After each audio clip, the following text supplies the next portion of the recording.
Hallelujah. Amen. This is the day that the Lord has made. This is another day that the Lord has made. We will rejoice and be glad in it. Shall we rise up and praise God this morning?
Jesus, can you give us the joy, the unspeakable joy? Praise the Lord.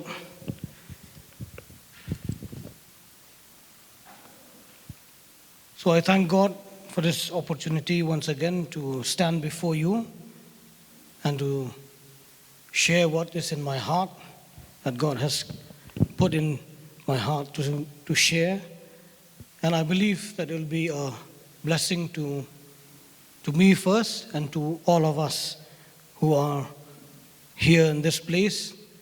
And also for our viewers, I take this opportunity to greet you all in the name of our Lord Jesus Christ. As you listen with an expectation, with an expectant heart. God will bless each one of us. So we will look from the Gospel according to John, chapter 4. Chapter 4, verses 1 till 42. Yes, we will not read all of them, but let me give you the gist of these passages here. In the Gospel according to John, chapter 4, verses 1 to 42, there's a story about Jesus. How Jesus met a Samaritan woman.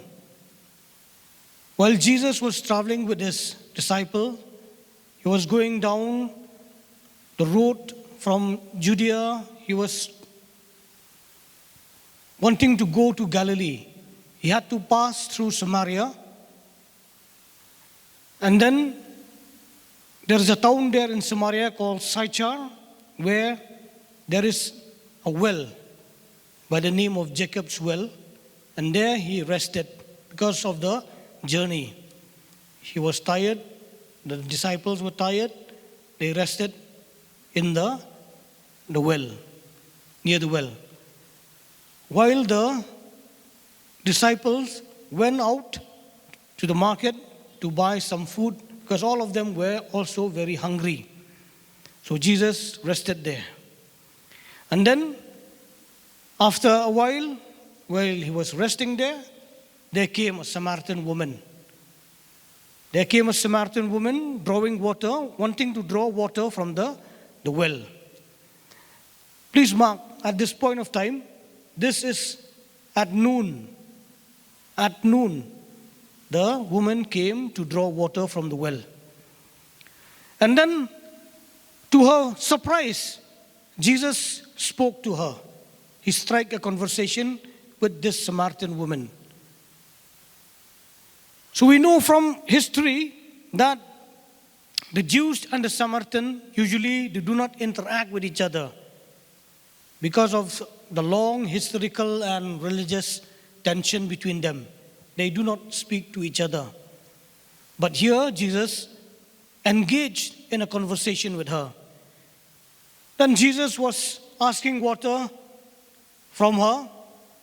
And then after asking water from her, just about when she was about to draw water, then Jesus offered her living water. And then Jesus told her that once you drink this living water, you will never be thirsty again.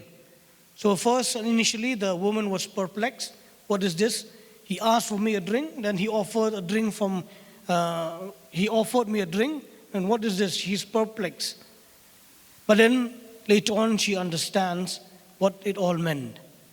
Jesus was pointing to a spiritual nourishment and eternal life. During their conversation, Jesus revealed things about the woman's life that only he could know by divine insight, which really amazed her. He spoke about her past life, her failed marriages, and her current relationship that she is undergoing, that she is in now. Then after a while, the lady recognized Jesus as a prophet, and he revealed to her that he is the Messiah.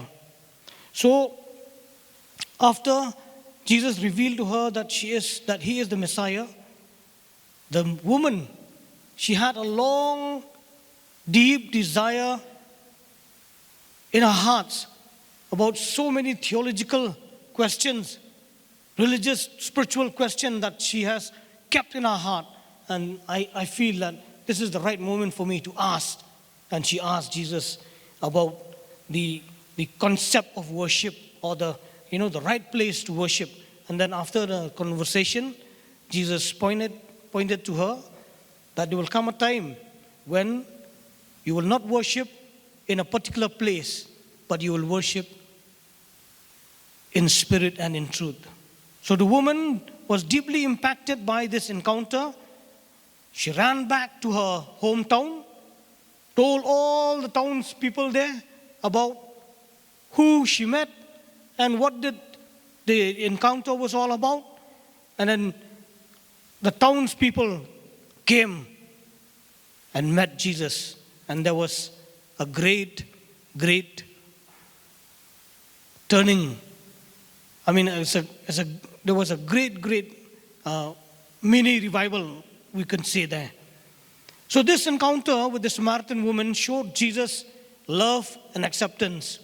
And his message being for everyone, is an inclusive message, including everyone, transcending cultural boundaries and prejudice.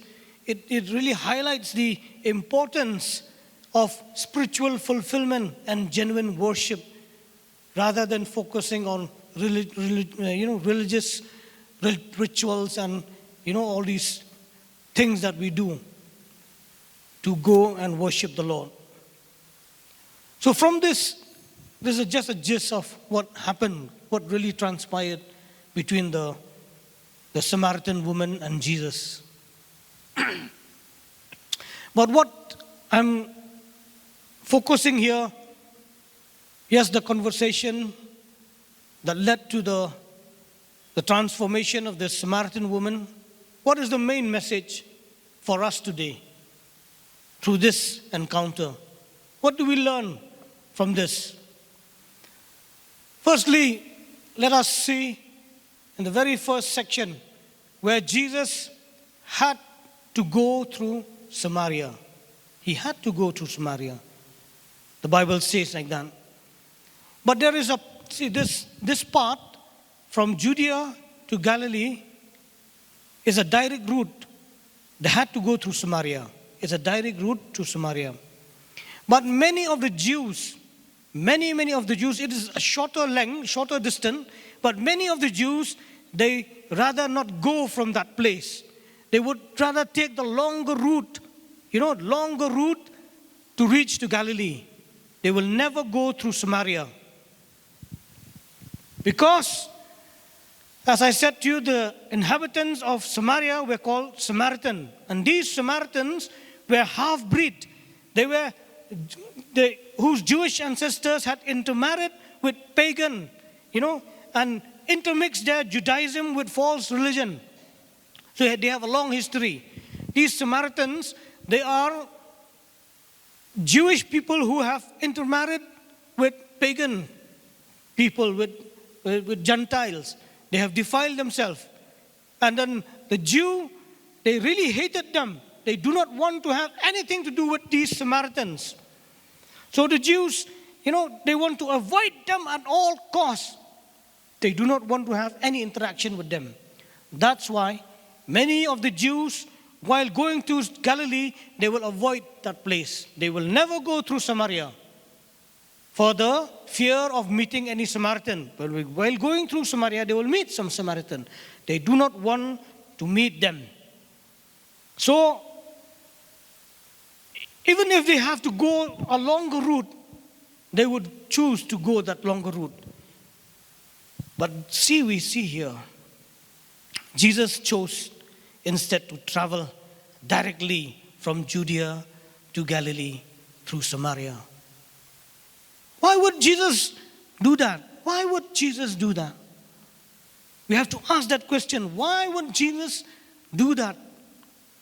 As traditionally, as I told you, every Jew would avoid going the direct route. They will go the longer route. They will take the extra mile just to avoid Samaria. But why did Jesus do that? Why would Jesus travel that avoided road? Why? Because of one thing. He had a divine appointment. He had a divine appointment with the Samaritan woman. So the title of this message I have titled, The Road Avoided by All, but He chose to walk just for me. The road avoided by all, but He chose to walk just for me. Many Jews would avoid that road, but Jesus walked that road because He had a divine appointment with the Samaritan woman. Jesus broke all the man-made tradition, all the so-called belief that the Jewish people had adhered to when He chose to have a conversation with the Samaritan woman. Please understand this. Samaritans and Jews, they never mix together. They are the untouchables. The Samaritans, in the context of our society, our culture today, they are the untouchables. Even their utensils or their belongings or their things, the Jews will not touch them.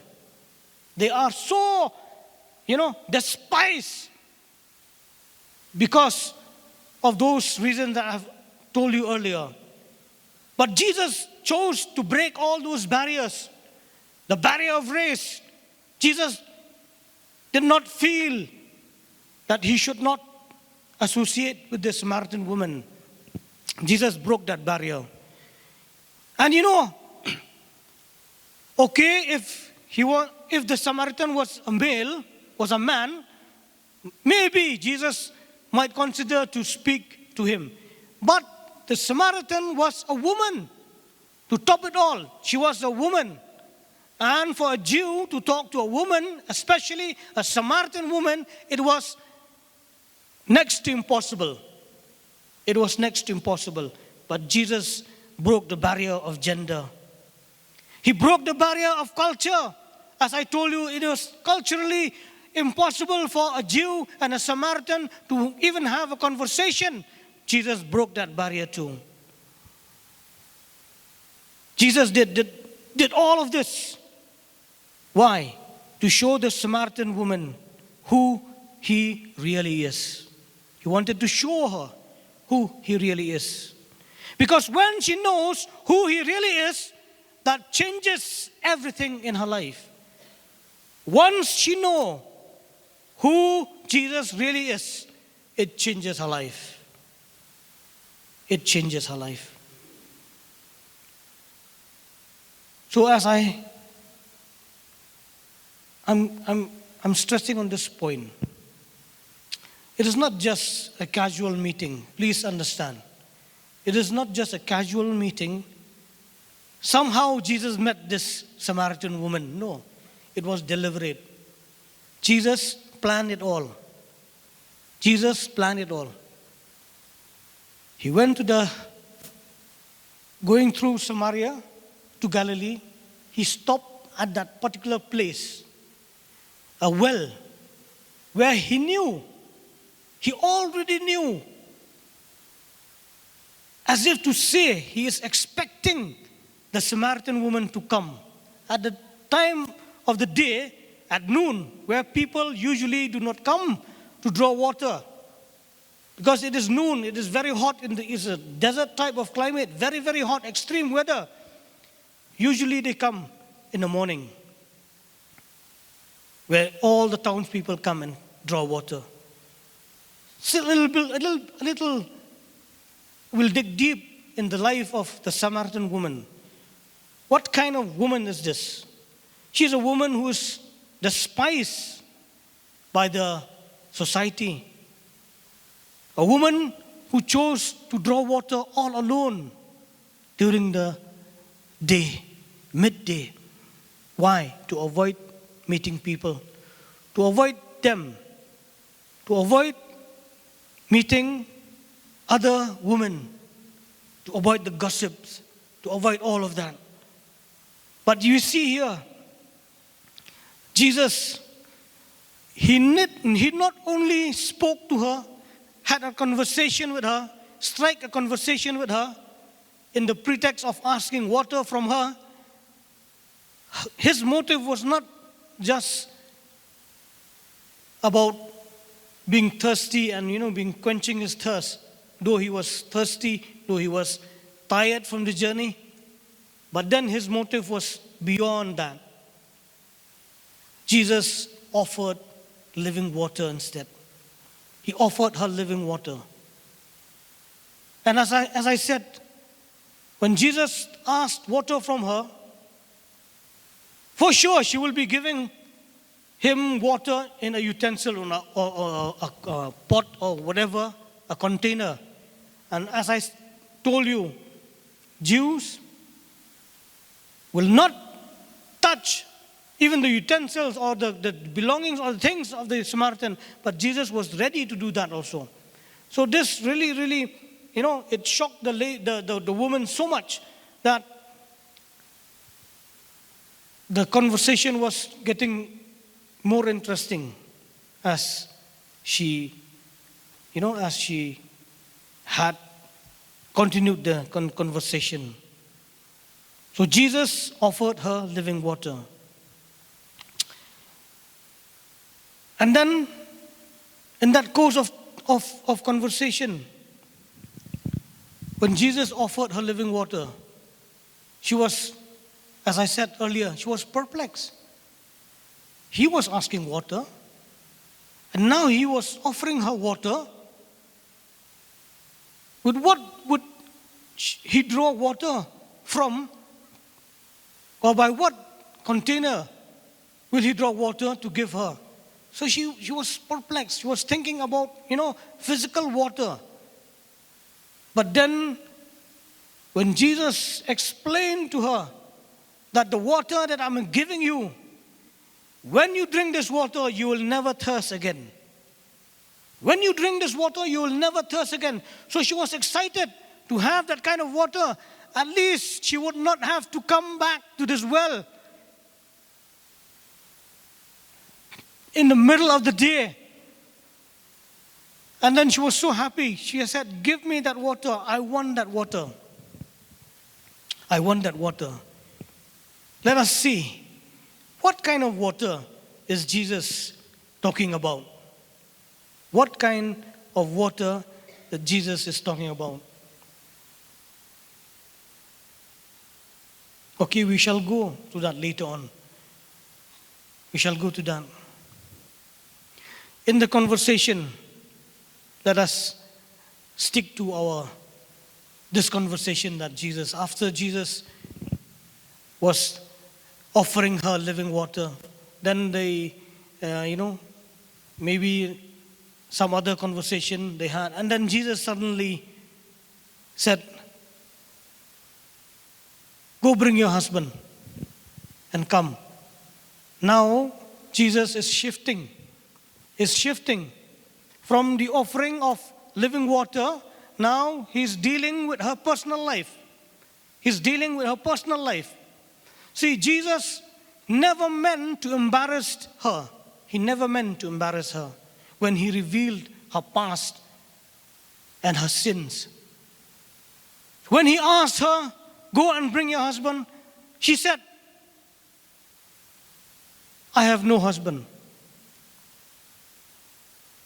And Jesus showed her, revealed to her that she already had 5 husbands. And the one that she's living now also is not her husband. So those kind of information,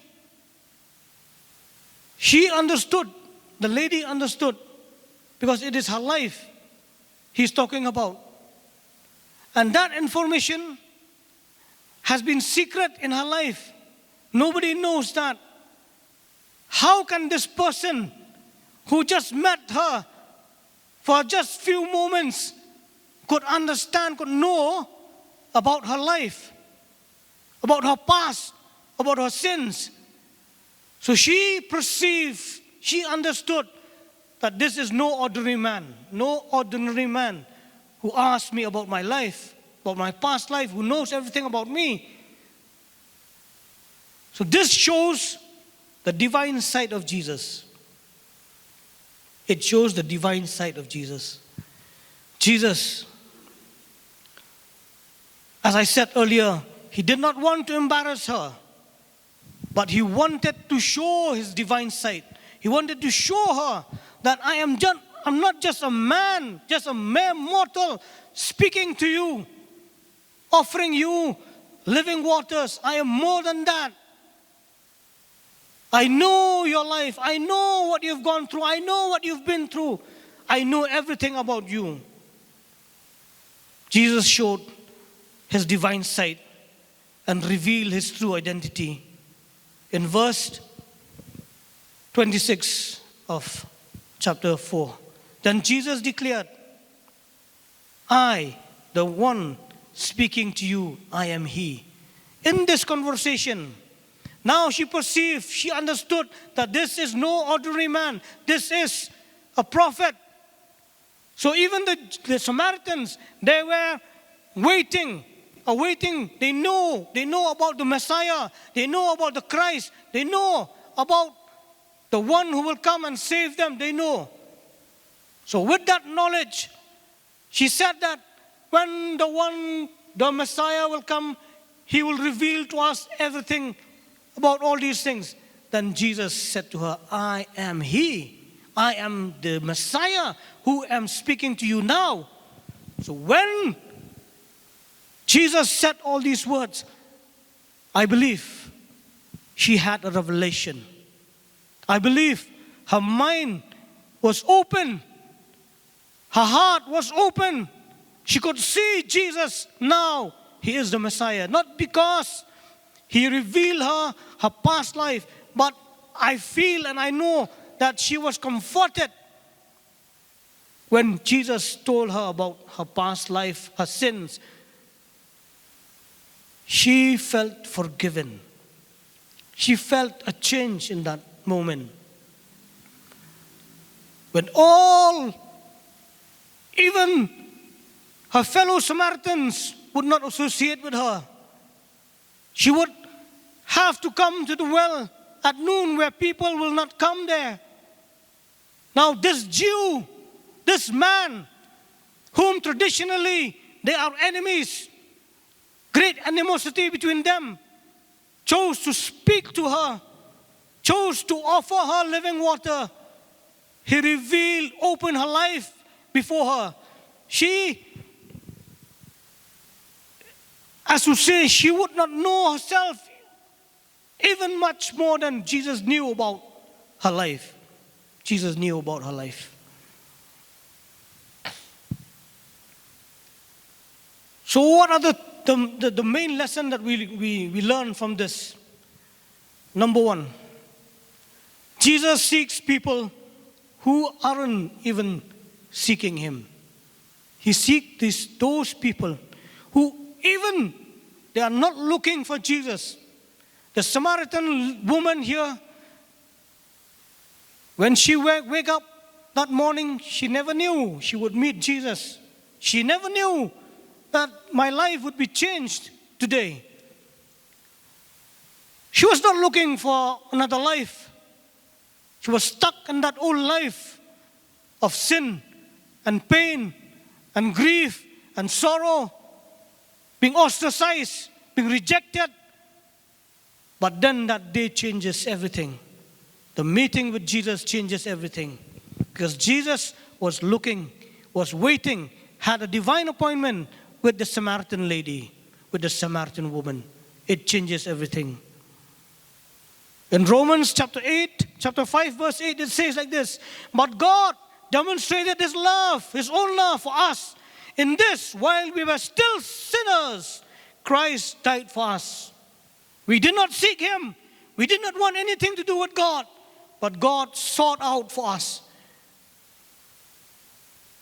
God sent his own son, Jesus Christ, to die for us while we were still sinner. Number two, Jesus offers all people the gift of living waters. Jesus offers all people the gift of living water. Three things we must note here about the living waters. The living water that Jesus gives is a gift, not something that we must earn or qualify for. The lady or the woman at the well did not do anything to deserve living water that Jesus offered. It's a gift Jesus wanted to give her. I will give you living water. To receive, number two, to receive this gift of God, you must know who Jesus is. To receive this living water, this gift from God, you must know who Jesus is. You must know who Jesus is. The concept of living water is very rich with symbolism in the Bible, representing various spiritual meaning such as eternal life, salvation, the Holy Spirit. There's numerous verses in the Bible which talks about living water. We'll just go through a few of them. Eternal life and spiritual nourishment. As I said, John chapter 4:14. But whoever drinks the water I give them will never thirst. Indeed, the water I give them will become in them a spring of water welling up to eternal life. It talks about eternal life. It talks about eternal life. So Jesus is offering us eternal life. Living waters talks about eternal life. Jesus is offering the Samaritan woman eternal life. Not just that, living waters talks about the Holy Spirit and the work of renewal in our life. In the same gospel, chapter 7, verse 38 and 39, it says like this: whoever believes in me, as the scriptures has said, rivers of living waters will flow from within them. By this he meant the Spirit, whom those who believe in him were later to receive.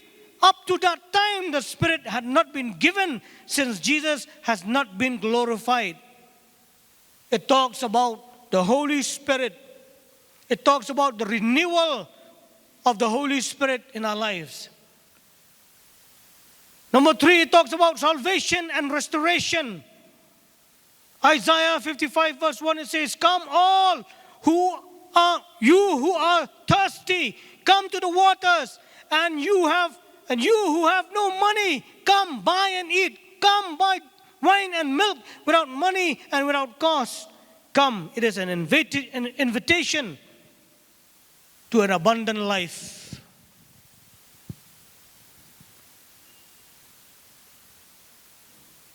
It talks about satisfaction and quenching of our spiritual thirst. Every one of us, we have a longing, a deep longing. We call that a vacuum, where God has put in us a vacuum. Only God can fill that vacuum.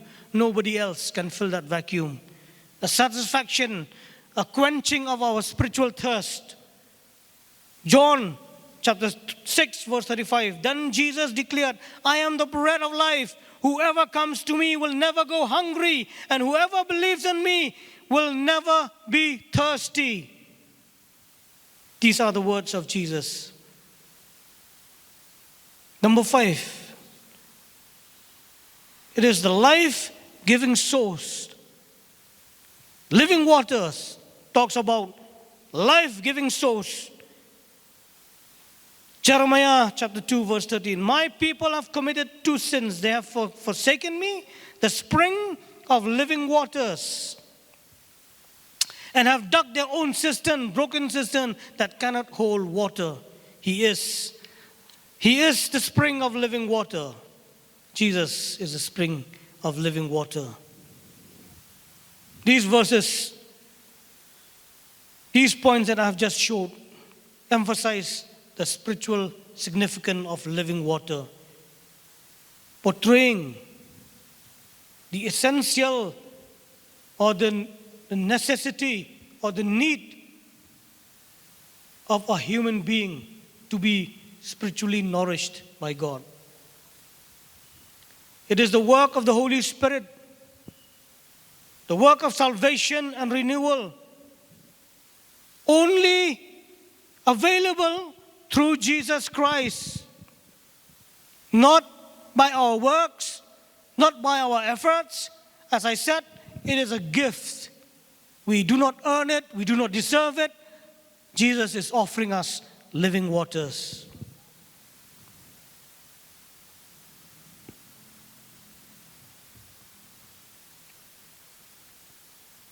To receive this gift of living water, what do we have to do?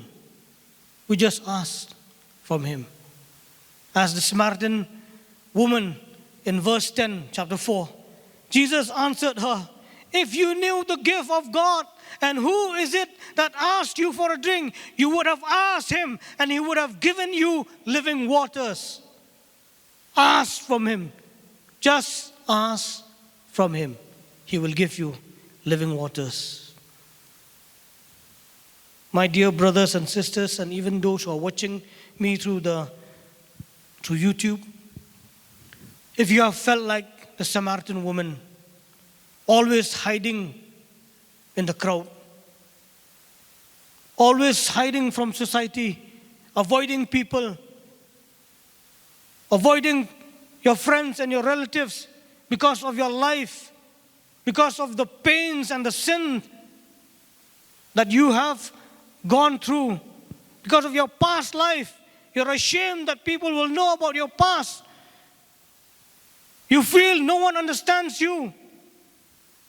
But somehow, deep down inside of you, you know you're longing for someone, somebody who can change my life. If we are going through that situation, this is a time, my brothers and sisters.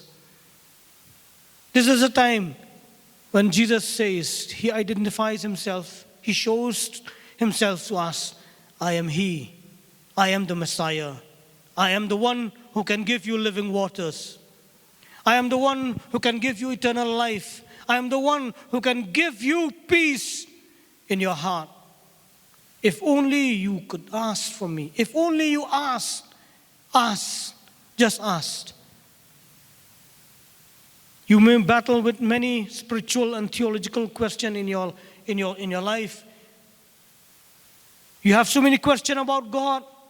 God, when you are so good, why I'm suffering like this? Why I'm going through this? Why I'm going through that? So many questions in your life. In our life, so many questions about God. What is the right way to worship? What's the wrong way to worship Him? It does not matter. It does not matter, because He is here with us. He is here with us today. Just cry out His name. Cry out the name of Jesus, and He will come and save you and fill you with His Holy Spirit. He will fill you with joy unspeakable. He will give you eternal life. As we can see from this, the life of this precious woman, this Samaritan woman, when she came a downtrodden woman. She came a discouraged woman. She came a dejected woman. But when she met Jesus, when she saw Jesus, who He really is, she went out to the townspeople where she was avoiding. She went there and she told them about the man she met at the well. He revealed to me everything about my life, she said. As to say, He changed my life. This man, could he be the Messiah? This man, I know he is the Messiah because he changes my life. And that testimony brought the whole town to Jesus. Her testimony brought the whole town. In John chapter 4:39, many of the Samaritans from that town believe in him because of the woman's testimony. Because of the woman's testimony. As I'm telling you again, I am emphasizing that point. Samaritans and Jew, they never mix together. They are despised. They are the scum of the society. They are the untouchable. But here we see the Samaritan are willing to meet the Jew, Jesus Christ. Why? Because they have seen the change in that woman's life. Because we have, as we can see now, she had a very, very, very bad reputation in the society there. But now her life has changed. And it is impossible maybe for that person to change, that woman to change. But now she is changed. Why? Because she met Jesus Christ. She met Jesus Christ. So they all came together. And in verse 42, they said to the woman, "We no longer believe just because of what you said. Now we have heard for ourselves, and we know that this man really is the Savior of the world." Hallelujah. So now we know. All of the townspeople that came to meet Jesus, they knew. They accepted Jesus as the Savior. Hallelujah. Hallelujah. So as we are pondering about our life, as I said earlier, many of us,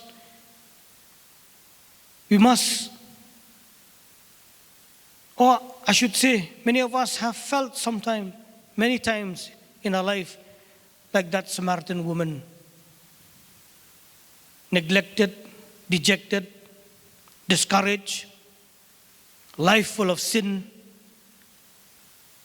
Even the life that we are now living, we feel that longing, that deep desire in our hearts. Nobody to quench us of our spiritual thirst. But there is good news for us. Cry out to Jesus. Cry out his name. Just accept the living waters. Accept Jesus in your life.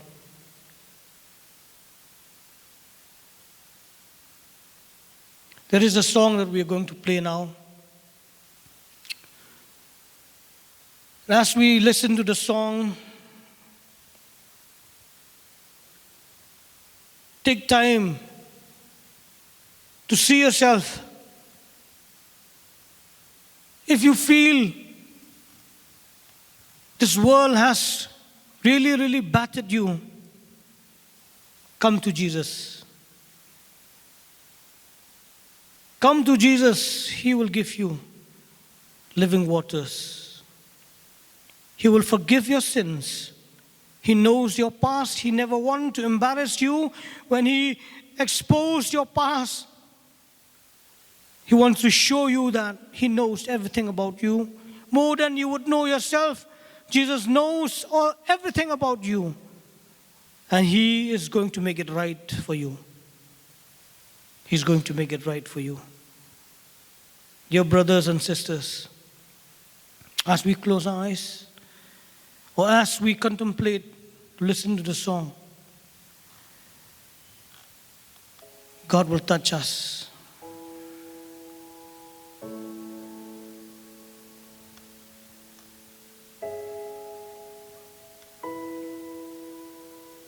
You can look at the lyrics of the song. How could it be that the Son of Man has chosen me? How could it be that the Anointed One is gazing upon me?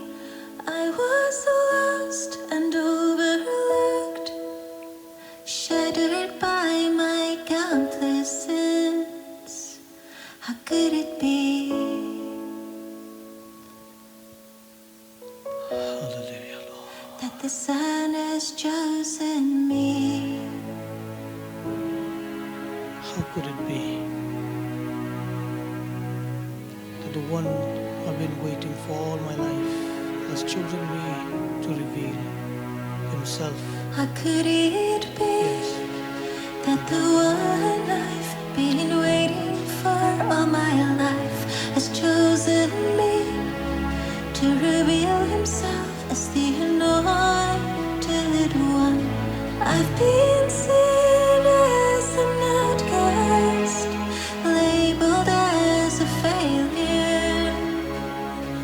How could it be that the Son has chosen me? I was thirsty, I was broken, nothing satisfied, rejected and unwanted, loneliness resting, but my hope was in a Savior to come and rescue me. How could it be that you're standing here with me? Your living water was the answer all along. It becomes a gushing fountain, flooding me with life. And from now on I will worship you in spirit and in truth, 'cause it's really true. You have chosen me. I was thirsty, I was broken, nothing satisfied, rejected and unwanted, loneliness pressed in, but my hope was in a Savior to come and rescue me. Could it be Hallelujah, hallelujah. that you As we have listen to that song, chosen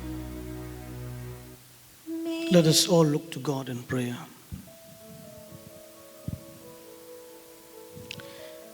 As I said earlier, if you feel that you've wandered away from God, if you feel that life has been treating you badly, if you feel in your heart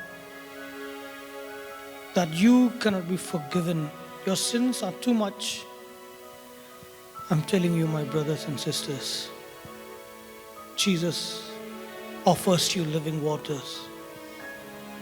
Jesus offers you forgiveness. Just cry out to Him. It does not matter where you were. It does not matter how much you've struggled with your life. It does not matter. What matters is if you just know who He is. He is the spring of living waters. He is the one who forgives all your sin. Just cry out to Him. Cry out to Him. Lord Jesus, as we come to you, Lord, we thank you, Lord. Yes, Lord. Yes, Lord. We come to you, Lord. We cry out to you, forgive us, O God. Forgive us, O God. Lord, we want your living waters. We want you, Lord, in our life. Jesus, come in us, Lord. Come in our lives, Lord. Come in our hearts, O God. Fill us, O God, with this water. Fill us with the Holy Spirit. Fill us with joy unspeakable. Fill us with peace, O God. Lord, we are tired, O God, of living a life, O God, of shame.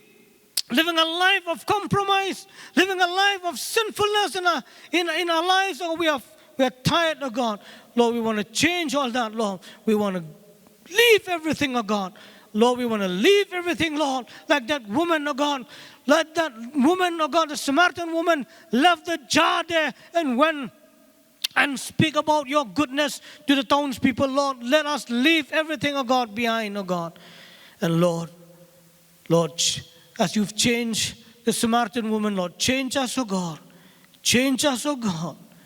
Lord, we know, oh God, we know now, Lord, who you are, Lord.